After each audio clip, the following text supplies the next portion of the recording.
Et si ton destin était scellé avant même que tu saches parler? Une femme aveugle, accusée sans preuve, face à un système prêt à la condamner. Mais ce que personne ne sait, c'est que la vérité va éclater. Paris, 22h30. Les lumières de la ville scintillent sous la pluie fine. Une nuit comme tant d'autres, jusqu'à ce que tout bascule. Une bijouterie de la rue Saint-Honoré est attaquée. 3 silhouettes dépenaillées brisent la vitrine en quelques secondes, emportant avec elles des bijoux d'une valeur inestimable. La police arrive trop tard. Les voleurs se sont déjà volatilisés. Mais quelqu'un est resté sur place. Une femme. Seule. Immobile. Nina Morel ne court pas. Elle ne se tourne pas vers le macabre, ne cherche pas à comprendre le chaos qui vient d'exploser autour d'elle. Parce qu'elle n'y arrive pas. Nina est aveugle. Mais ça, l'inspecteur Damien Lemoine ne le voit pas. Ce qu'il voit, c'est une femme noire debout devant une scène de crime. Un détail de trop. Son regard se durcit. Sa main repose sur son arme. Son instinct parle avant sa raison. Les mains en l'air. Crie-t-il, la voix tranchante comme une lame. Nina fronce légèrement les sourcils, la main repliée sur sa canne blanche. Il y a un problème, monsieur l'agent? Sa voix est posée. Trop posée. Lemoine n'aime pas ça. Un vol vient d'avoir lieu et vous êtes là, très sagement. Que faisiez-vous ici? Je rentrais chez moi. À cette heure-ci? Seul? Il n'y croit pas. Il ne veut pas y croire. Alors il déchire son sac. Il plonge sa main dedans et en sort un billet de 100 €. Son sourire est froid, accusateur. Tu as une explication à cela? Nina serre les dents. C'est mon argent. Vraiment? Où est-ce votre part du butin? Il ne lui laisse pas le temps de répondre. Il n'a pas besoin de réponse. Il a déjà son coupable. Mais ce qu'il ne sait pas, c'est que cette arrestation va révéler une vérité bien plus grande que tout ce qu'il aurait pu imaginer. Préparez-vous à un bon thé chaud. Asseyez-vous et restez jusqu'à la fin. Parce que cette histoire va vous bouleverser. Si vous êtes indigné par cette injustice, likez, commentez et partagez. La lumière crue des néons illumine cette salle exquise.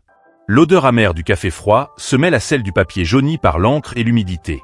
Nina Morel est assise, menottée, dans une salle d'interrogatoire du commissariat du 8e arrondissement. Le métal glacé des menottes lui mord les poignets, mais elle ne bouge pas. Elle connaît ce jeu. Ce n'est pas la première fois qu'elle est jugée avant même d'avoir ouvert la bouche. Devant elle, l'inspecteur Damien Lemoine jette un dossier sur la table. Le bruit sec résonne comme un coup de marteau. Alors, Nina Morel, dit-il d'une voix traînante, presque amusée. Vous allez me raconter comment une femme, seule, sans emploi stable, se retrouve devant une bijouterie en plein braquage, avec un billet de 100 € dans son sac? Il croise les bras, s'incline devant sa chaise. Il ne pose pas de questions. Il affirme. Il accuse. Nina reste impassible. Elle a appris avec le temps que montrer ses émotions, c'est donner une arme à ceux qui veulent la voir tomber. J'étais sur le chemin du retour, répond-elle d'un ton mesuré. Lemoine glissa une série de photos sous ses yeux. Regardez ça. Elle ne les regarde pas, bien sûr, mais il s'en moque. Il appuie son doigt sur une des images. C'est toi, juste devant le magasin. Et là, juste avant que les braqueurs ne s'enfuient, tu lèves la main. Il le fixe, guettant le moindre frémissement, la moindre hésitation. Comme si tu leur faisais signe. Nina ferme brièvement les yeux. Pas de colère, pas de peur, juste une paresse écrasante. Je suis aveugle, murmure-t-elle. Et alors? Lemoine lève les épaules. Tu entends encore, n'est-ce pas? Tu peux toujours obéir aux ordres. Peut-être qu'ils t'ont recruté pour ça. Tu étais leur appât. Nina se met en colère. Pas seulement contre lui, mais contre tout un système qui fonctionne ainsi. On accuse d'abord, on réfléchit ensuite. Elle prend une inspiration lente et contrôlée. Inspecteur, elle commence lentement. Si j'avais voulu aider ces hommes, pourquoi serais-je resté là? Lemoine baisse les yeux. Il n'aime pas les questions. Il aime les confessions. Peut-être qu'ils t'ont abandonné. Peut-être que tu étais censé t'enfuir, mais tu as paniqué. Ils vont à la table, posent leurs mains à plat. Peut-être qu'ils t'ont payé d'avance. Ils montrent le billet de 100 €, encore sous plastique. C'est peut-être pour ça que tu l'avais sur toi. Nina lâche un rire sec. Vous pensez vraiment qu'un braqueur partage son butin avec un passant, au milieu de la rue, juste avant de disparaître? Lemoine ne répond pas tout de suite. Son regard s'assombrit. Il sait qu'il ne peut pas prouver ce qu'il fait. Mais il sait aussi qu'il n'a pas besoin de preuves. Une histoire cohérente lui suffit. Et il a déjà construit son histoire. La porte s'ouvre brusquement. Un autre officier entre et murmure quelques mots à l'oreille de Lemoine. Il hoche la tête, puis se tourne vers Nina avec un sourire glacial. « Félicitations. Vous êtes officiellement accusé de vol à main armée. » Un frisson parcourt la colonne vertébrale de Nina. Elle savait que cela allait arriver. Ce n'était pas une surprise. Mais cela ne rendait pas le coup moins violent. Elle se lève lentement, le dos droit, le visage impassible. « Tu fais une erreur », murmure-t-elle. « Ce ne sera pas la première, ni la dernière », répond le moine en lui secouant les poignets avant de l'emmener hors de la pièce. Mais il ne sait pas encore que cette fois, son erreur lui coûtera cher. Très cher. Que pensez-vous de cette injustice ? Pensez-vous que la vérité triomphera ? Dites-moi dans les commentaires si vous pensez que Nina saura prouver son innocence. Si vous aimez ce genre d'histoire, commentez, faites justice et abonnez-vous. Si cette histoire vous choque, appuyez sur j'aime et partagez-la pour que d'autres puissent réagir. Ne ratez pas la suite. La suite des événements va tout changer. Alerte. Le claquement métallique de la porte résonna contre les murs froids du couloir. Nina Morel avançait, les poignets toujours prisonniers de ses poignets trop serrés, chaque pas résonnant sur le sol du commissariat. Derrière elle, l'inspecteur Lemoine marchait d'un pas décidé, le visage figé dans cette arrogance insupportable qu'elle avait appris à reconnaître. On la fit asseoir sur un banc métallique, le temps de remplir les papiers.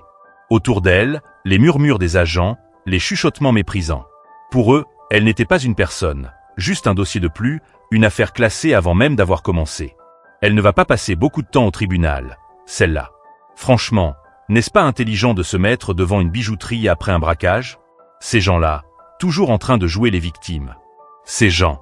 Nina respira profondément, sans bouger le visage. Elle connaissait ce regard, ce ton. Cette certitude absolue qu'elle était coupable, non pas à cause des preuves, il n'y en avait pas, mais simplement parce que c'était plus facile ainsi. Parce qu'une femme noire et aveugle, seule, impuissante, était la coupable idéale. Le moine s'agenouilla à l'accueil, signa quelques documents, puis se tourna vers elle avec un sourire satisfait. « Le procureur a approuvé votre procès. Demain matin, nous irons au tribunal. » Il la regarda comme s'il regardait quelque chose d'insignifiant, déjà condamné, déjà oublié. « Passez une bonne soirée », lui dit-il d'un ton moqueur avant de signer un contrat. Une minute plus tard, elle fut poussée dans une cellule exiguë. La porte claqua derrière elle. Une phrase. Le silence se fit. Nina se leva un instant, les muscles tendus, avant de laisser échapper un long soupir. Elle s'appuya contre le mur, sentant le béton froid traverser ses vêtements. Ses doigts glissèrent dans sa poche, trouvant ce petit médaillon qu'elle portait toujours sur elle. Un souvenir d'une autre vie. Une vie où elle était respectée, où son travail avait du sens, où elle était bien plus qu'un pion dans un jeu délicat. Mais cette vie-là, personne ici n'en voulait. Les heures s'étiraient, pesantes. De l'autre côté des barreaux, des bruits de pas, de voix, d'ordre. Et puis un silence. Des talons résonnent dans le couloir. Un silence tendu s'installa. La serrure claqua. Se levant, Nina releva lentement la tête. Une silhouette apparut dans l'ombre de la porte ouverte. Une femme, vêtue d'un tailleur impeccable, les traits durs, le regard serré. « Je suis maître Élise Vasseur, votre avocate. » Nina ne répondit pas immédiatement. Pendant un moment, elle ne sut pas si elle devait se sentir soulagée ou méfiante. Trop de choses avaient joué contre elle ces dernières heures. « Je vais te sortir de là », ajouta Vasseur, de sa voix calme, tranchante comme une lame. Mais ce ne sera pas facile. Nina releva lentement la tête. Elle n'avait jamais cru au miracle. Mais elle savait reconnaître une bataille quand elle en envoyait une. Et celle-là, elle allait la mener à son terme. Et il pensait pouvoir l'écraser. Mais il ne savait pas à qui ils avaient affaire. Le lendemain matin, les grilles des cellules s'ouvrirent dans un grincement métallique. 2 agents s'approchèrent. Un regard froid et mécanique. « C'est l'heure, Morel. » Nina ne bougea pas tout de suite. Elle sentit le poids des menottes autour de ses poignets avant même qu'il ne les referme. Son corps était tendu. Mais son esprit était clair. Elle savait ce qui l'attendait. Le tribunal judiciaire de Paris. 9.12. La salle d'audience était bondée. Des journalistes, des magistrats, des curieux. L'affaire avait déjà fait du bruit. Une femme noire, aveugle, accusée d'un vol qu'elle ne voyait même pas. Un scandale, une anomalie. Mais pour certains, c'était l'occasion rêvée de prouver que la justice était aveugle. L'inspecteur Lemoine se tenait dans un coin, les bras croisés, sûr de lui. Ce n'était qu'une formalité, une phrase déjà écrite. Il n'y aurait pas de rebondissement. Sauf qu'il avait tort. Le juge a frappé avec son maillet. Le tribunal est en séance. L'avocate de Nina, maître Élise Vasseur, s'est levée avec une assurance glaciale. Elle savait qu'elle n'avait pas le droit à l'erreur. Votre honneur, mesdames et messieurs du jury, nous sommes ici aujourd'hui, non pas pour juger un criminel, mais pour constater comment tout un système a cherché un coupable plutôt que la vérité. Le silence se fit. Elle fit quelques pas lents vers le centre de la pièce. Mon client est accusé d'avoir participé à un vol à main armée. L'accusation repose sur 3 éléments. Sa présence sur les lieux, ses empreintes digitales sur la porte du magasin et un billet de 100 € retrouvé dans son sac. Elle s'est arrêtée. Mais que se passe-t-il quand on regarde ces faits sous un autre angle? Lemoine plisse les yeux. Quelque chose ne tourne pas rond. L'écran de la pièce s'illumine.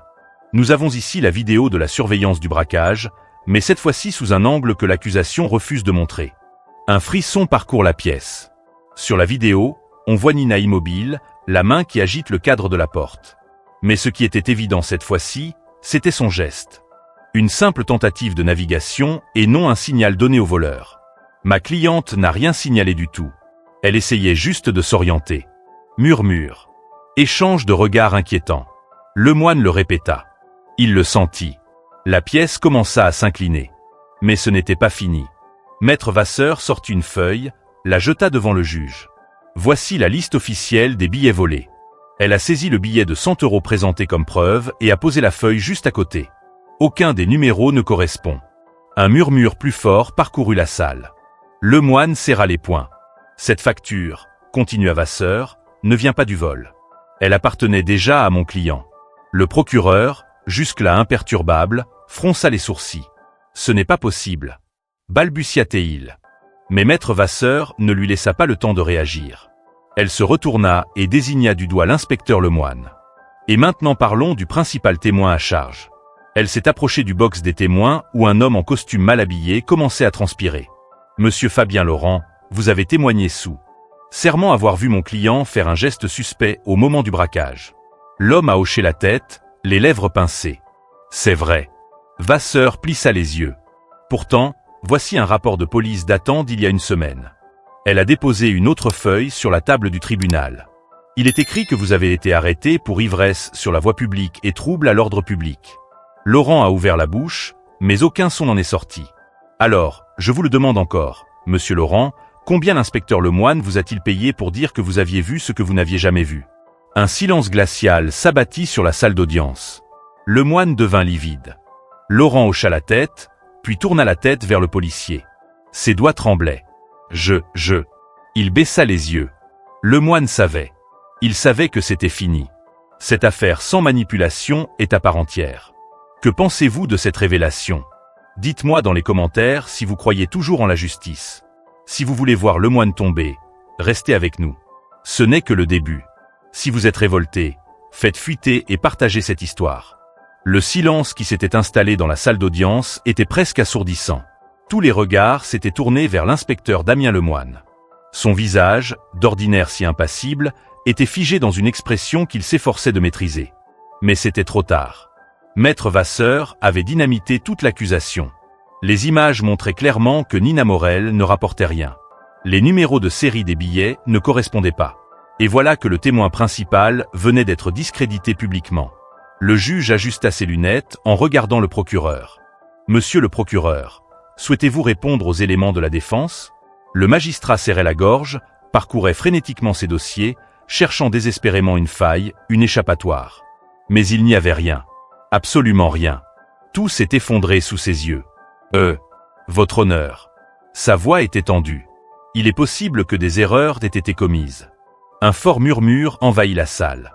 Certains journalistes s'agitaient frénétiquement. D'autres avaient déjà sorti leur téléphone pour envoyer des messages.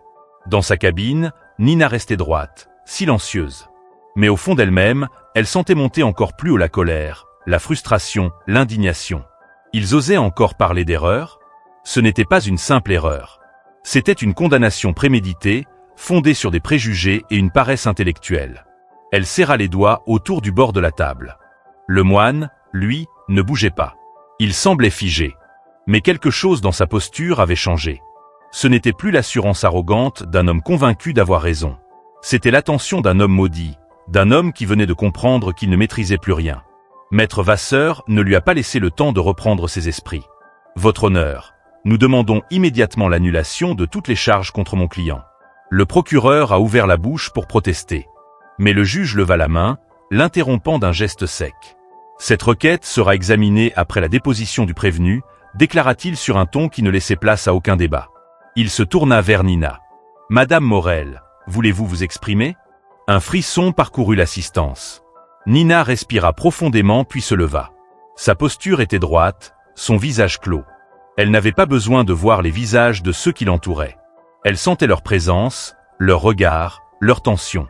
Depuis le début, tout s'est décidé sans moi, commença-t-elle, de sa voix claire et maîtrisée. Un silence de mort s'est installé.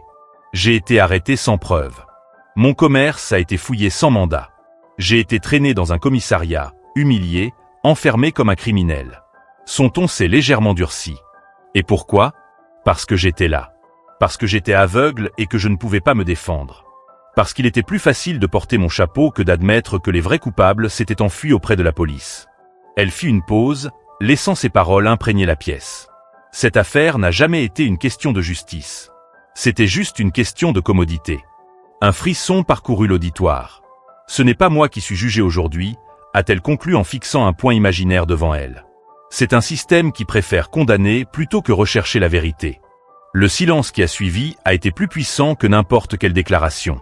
Le juge a observé Nina un moment, puis s'est tourné vers le procureur et le moine. Je prendrai une décision bientôt. Mais en attendant, il me semble qu'une enquête interne sur la gestion de cette affaire est en train d'être ordonnée. Le moine n'hésita pas. Cette fois, il savait que son propre procès venait de commencer. La tension dans l'auditoire était palpable. Le juge avait prononcé ces mots avec une certaine gravité. Une enquête interne est en cours. Tout le monde a compris ce que cela signifiait. Ce n'était pas seulement le sort de Nina Morel qui était en jeu ici. C'était celui de l'inspecteur Lemoine, du procureur, et d'un système prêt à condamner sans preuve pour classer une affaire. Le moine s'efforçait de garder son masque d'arrogance, mais ses doigts froissés sur le bord de son siège le trahissaient. Il sentit le sol lui céder sous les pieds. Maître Vasseur n'entendait pas lui laisser une seconde de répit. « Votre honneur », dit-elle au juge. « Il est évident que ma cliente a été arrêtée et inculpée sur la base d'un dossier monté de toutes pièces. Mais ce qu'il faut se demander aujourd'hui, c'est pourquoi. » Elle s'est tournée vers le procureur. Comment un dossier sans preuve a-t-il pu arriver jusqu'à ce tribunal? Pourquoi un témoin clairement compromis a-t-il été présenté comme une source fiable? Elle ne l'a pas dit ouvertement, mais tout le monde a entendu l'accusation cachée derrière ses propos. Qui ici commettait vraiment un crime?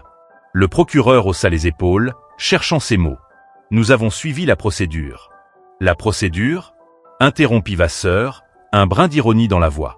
Vous appelez ça la procédure? Arrêter une femme sans mandat, l'interroger sans avocat, inventer un mobile là où il n'y en avait pas? Le procureur ouvrit la bouche pour protester. Mais elle ne lui en laissa pas l'occasion. Il ne s'agit plus d'une simple erreur judiciaire. Il s'agit d'une manipulation. Une tentative délibérée d'envoyer un innocent en prison pour masquer l'incompétence d'une enquête ratée. Un silence pesant s'installa. Le juge fixa le procureur, puis le moine. Son regard n'était plus neutre. Il était devenu vif, accusateur. L'inspecteur moine se jeta d'un air sérieux. « Voulez-vous répondre à ces accusations ?» Le moine se leva légèrement, serrant la mâchoire. C'était son moment de survie. Il devait renverser la situation. « Monsieur le juge, dit-il, tout en essayant de reprendre confiance. Nous avons agi dans l'intérêt de la justice. Nous avons suivi une piste solide. » Une piste solide? Vasseur s'est arrêté dans un éclat de rire. Une vidéo manipulée, des preuves inexistantes et un témoin en garde à vue? C'est ça, votre définition d'une enquête sérieuse? Le moine s'en plaint. Cette fois, il est coincé. Mais le coup de grâce ne tarde pas. Vasseur s'approcha de la table de la défense et prit un dernier document. Votre honneur, voici le rapport officiel des empreintes digitales trouvées sur la porte de la bijouterie. Elle s'arrêta, savourant l'instant. Le laboratoire analysait ces empreintes digitales. Et devinez quoi? Elle a lentement tourné le document vers la pièce. Celle de Nina Morel n'était même pas exploitable. Un frisson parcourut l'assemblée. Pourtant, ajouta-t-elle en se tournant vers le moine, vous avez osé prétendre que c'était une preuve de culpabilité. Le juge tapota son bureau d'un geste lent et mesuré. Inspecteur, est-ce vrai? Le moine ouvrit la bouche, mais aucun son ne sortit. Est-ce vrai, oui ou non? Insista le juge, la voix plus aiguë. Le moine avala sa salive. Il comprit. Il était foutu. Son regard chercha le soutien de l'avocat, mais il évita son regard. Le bateau a coulé et tout le monde a voulu sortir en premier. Le juge a soupiré longtemps avant de poser les mains sur la table. Cette affaire est une honte pour notre justice. Il leva vers Nina son regard doux. Madame Morel, considérez-vous que vos droits ont été bafoués au cours de cette procédure? Nina prit une seconde pour respirer. Puis, d'une voix basse mais implacable, elle répondit « Je ne considère pas, monsieur le juge. » « Je sais. » Le juge releva lentement la tête. « Très bien. Le tribunal va libérer. » Les rumeurs s'intensifient. Mais au fond, tout le monde sait déjà ce qui va se passer. L'affaire touche à sa fin, mais le combat n'est pas terminé. Que va-t-il arriver au moine? La justice sera-t-elle vraiment rendue? Dites-moi dans les commentaires si vous pensez qu'il mérite d'être jugé à son tour. Si vous voulez voir le dénouement explosif de cette affaire, abonnez-vous et restez avec nous. Si vous trouvez cette histoire révoltante, partagez-la pour que la vérité éclate. La salle d'audience était plongée dans une tension presque irrespirable. Tous les regards étaient fixés sur le jury, sur le juge, sur ce moment où tout allait basculer. Le moine, lui, ne bougeait pas. Il semblait figé, le regard fixé sur un point invisible devant lui. Mais ses doigts tremblaient légèrement sur le bord de la table. Ce n'était plus le policier sûr de lui. Arrogant, méprisant. C'était un homme qui venait de comprendre qu'il n'était plus le prédateur, mais la proie. Le juge prit une grande inspiration avant de se tourner vers le jury. Le jury a-t-il rendu son verdict? Un homme d'une 50aine d'années, assis au premier rang du jury, se leva. Une feuille de papier tremblait dans sa main. Il hocha la tête, lissa la page d'un geste nerveux, puis regarda Nina. « Oui, votre honneur. » Un silence glacial s'installa. Nous, membres du jury, déclarons l'accusée, Madame Nina Morel, une fraction de seconde d'hésitation, non coupable. Le coup de massue tomba. Un souffle collectif traversa la salle. Un mélange de soulagement, de stupeur et d'indignation. Les journalistes s'agitaient furieusement, les caméras cliquaient, les murmures s'intensifiaient. Mais au milieu de ce tumulte, Nina restait immobile. Ses mains étaient posées sur la table, ses doigts légèrement froissés sur le bois froid. Elle savait qu'elle était innocente. Mais à entendre ces paroles, après tout ce qu'elle avait souffert, un vertige la saisit. Elle respira profondément. Elle était libre. Le juge leva la main, imposant le silence. De plus, compte tenu des graves irrégularités constatées dans cette affaire, je demande officiellement l'ouverture d'une enquête pour faute professionnelle et abus de pouvoir contre l'inspecteur Damien Lemoine. Un coup de froid. Lemoine frémit. Pour la première fois, il releva la tête, figé dans une expression paniquée. « Votre honneur, je... » Silence. Le juge coupa sèchement. Le procureur, assis non loin, évitait soigneusement de croiser les yeux. Il savait que cette enquête ne s'arrêterait pas à Lemoine. Il savait que cette affaire allait devenir un scandale d'État. Deux agents s'approchent du policier, le visage fermé. « Inspecteur Lemoine, vous avez été congédié sur le champ en attendant les résultats de l'enquête. » Un frisson traverse la salle. Lemoine ouvrit la bouche, mais aucun mot ne sortit. Il était abasourdi, pris à son propre piège.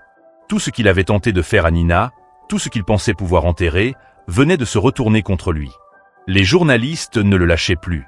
Leur plume était prête à capturer chaque détail de sa chute. Nina, elle, ne le regardait même pas. Elle releva lentement sa posture droite, digne. Elle ne voulait pas profiter de cette victoire.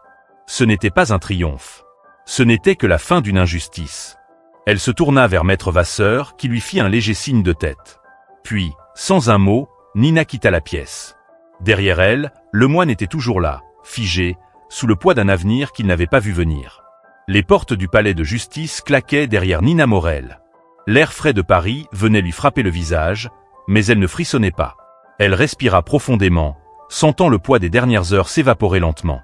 Derrière elle, le chaos grandissait. Les journalistes se précipitaient, les caméras clignotaient, les murmures s'enflammaient. Un scandale judiciaire, une policière innocente accusée de malversation, la chute d'un inspecteur corrompu. Mais elle n'a pas écouté. Elle a continué d'avancer. Un bruit de pas précipités résonna derrière elle. Nina, c'était Lemoine. Sa voix était différente, plus rauque, plus fragile. Elle s'arrêta, mais ne se retourna pas. J'avais tort, murmura-t-il. Un silence. Alors Nina parla, sans colère, mais avec une clarté implacable. Non. Tu savais exactement ce que tu faisais. Elle l'a laissé là, figé sur les marches du tribunal, seul avec ses regrets, tandis qu'elle reprenait enfin le contrôle de sa vie. Cette histoire met en lumière une réalité dérangeante. Les préjugés peuvent détruire des vies, mais la vérité finit toujours par éclater. Nina Morel aurait pu être brisée par l'injustice, mais elle a choisi de se battre. Son parcours nous rappelle l'importance de ne jamais accepter l'inacceptable et de défendre nos droits, même lorsque tout semble perdu. Dans notre quotidien, combien de fois nous jugeons-nous trop vite? Combien de fois fermons-nous les yeux sur les injustices, par peur de nous impliquer? Il est temps de changer cela. Il est temps de refuser la facilité et de défendre ce qui est juste. Si cette histoire vous a touché, aimez, partagez et abonnez-vous pour plus d'histoires fortes. Et surtout, dites-nous dans les commentaires, avez-vous déjà été témoin d'une injustice? Comment avez-vous réagi?